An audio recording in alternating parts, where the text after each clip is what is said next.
જય શ્રી કૃષ્ણ. નમસ્તે.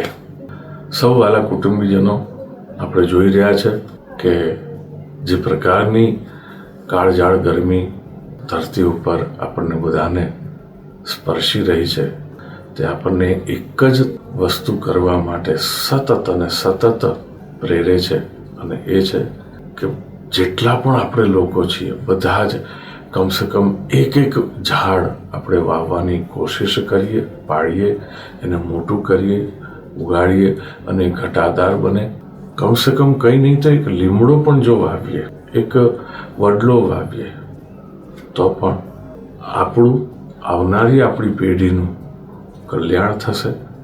એ લોકોને થોડુંક સુખ મળશે, એ લોકો આપણને રાજીપો વ્યક્ત કરશે, આશીર્વાદ આપશે, આપણને ધન્યવાદ આપશે કે કંઈક આપણે એવું એમના માટે મૂકી ગયા, એક ઝાડ વાવીને, કે જેનાથી એમનું તો કલ્યાણ થયું, માં ધરતી રાજી થાય, કુદરત રાજી થાય, અને આપણું પણ તો કલ્યાણ છે જ ને. એમાં જાણતા અજાણતા એક વૃક્ષ વાવવું એટલે કેટલું બધું પુણ્ય છે વાલા કુટુંબીજનો.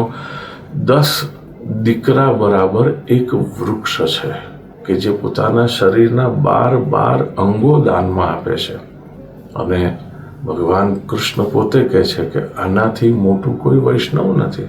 પોતાના સખાઓને એના અંગો દાન કરતું બતાડી અને ભગવાન કહે છે કે આ પરમ વૈષ્ણવ છે. તો આવો આ ગરમીમાં બધાને થોડું કંઈક સુખ આપવા આપણે એક વૃક્ષ વાવીએ, ઉગાવીએ અને એને મોટું કરીએ, અને આ પૃથ્વીને થોડી શીતળતાના દાન કરીએ.